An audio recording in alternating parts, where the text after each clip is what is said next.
ব্যবহার আগে লোক ছিল আমি এখন মাছটা লোক কাটলি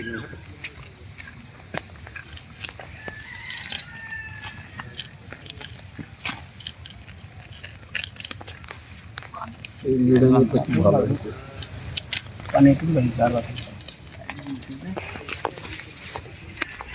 নিচে হাতের দরকার নেই যা দিলে কাদা হবে ভালো হবে কাপড় আরো বাড়ি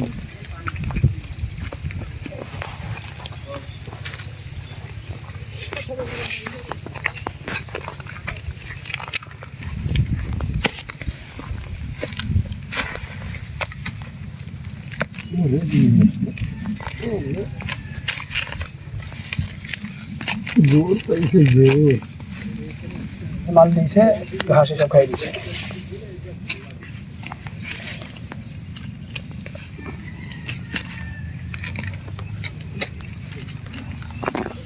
বর্ষার মধ্যে নিয়ে তো পানি নাই তো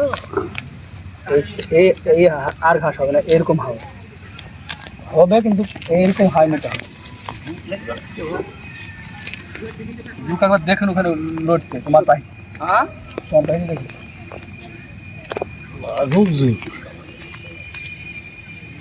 লাগলে কিনা আমিও জানি এখন পরে রক্তটা খাই দিলে আর জানতে পারছি না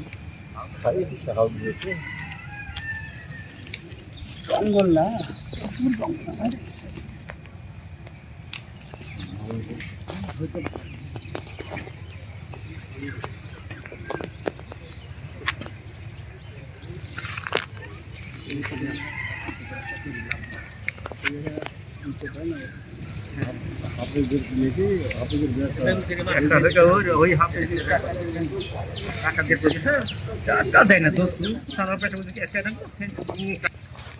ভাই আপনি দেখছি পেয়ারা বাগানে বসে বসে কি করতেছেন? দেখি কাজ করতেছেন। পেয়ারা বাগানে এসেছি, পেয়ারা বাগানে ঘাস নিচ্ছি গাছের পরিচর্যা করার জন্য। এভাবে নিড়ে দিলে গাছের পরিচর্যা ভালো হয়, সুন্দর হয়, দেখতে ভালো, গাছটা সূক্ষ্ম থাকে, ভালো থাকে। পরিষ্কার পরিচ্ছন্ন করলে পরবর্তীতে ফল ভালো পাওয়া যায়। সময় মতো বীজ, সময় মতো সার দিলে গাছের উন্নয়ন ভালো হয়। এই কারণে ভাই আমরা কাজ করতে লেগেছি।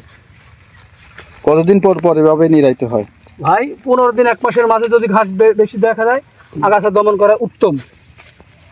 আর বিষ দিলে আপনার 20 থেকে 25 দিন বা 1 মাসে এরকম ভালো থাকে। নিরানোর পরে কি করতে হবে? নিরানোর পরে সার দিতে হবে, বিষ স্প্রে করতে হবে, তাহলে ভালো লাগবে। যেমন 1 বিঘা জায়গার জন্য কতটুক বিষ স্প্রে করতে হবে বা সার দিতে হবে? 1 বিঘা জমির জন্য আপনার হয়তো 4টা হয়তো বোতল দিলেন বা 7 থেকে 8 জারখান পানি দিলেন, দিয়ে স্প্রে করলেন, কাজটা ভালো হবে। ধন্যবাদ আপনাকে। Thank you. নিরানোর পদ্ধতিটা বলেন তো, কীভাবে নিরায়? আমরা ভাই নিরানোর জন্য দাউলি ব্যবহার করি। অন্য কোনো জায়গায় আবার কাস্তিও ব্যবহার করে, কিন্তু দাউলি হলো উত্তম। এটা দিয়ে নিড়ে আরাম পাওয়া যায়, মাটি উর্বর হয় ভালো, নিড়ানি ভালো হয়, কাজকাম ভালোই হয়, আর দেখতে সুন্দর লাগে, ভালো লাগে, মাটিটা সুন্দর পরিষ্কার হয়ে যায়। এভাবে নিড়াতে হয়।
সমান করে দিস, সমান করে দিস।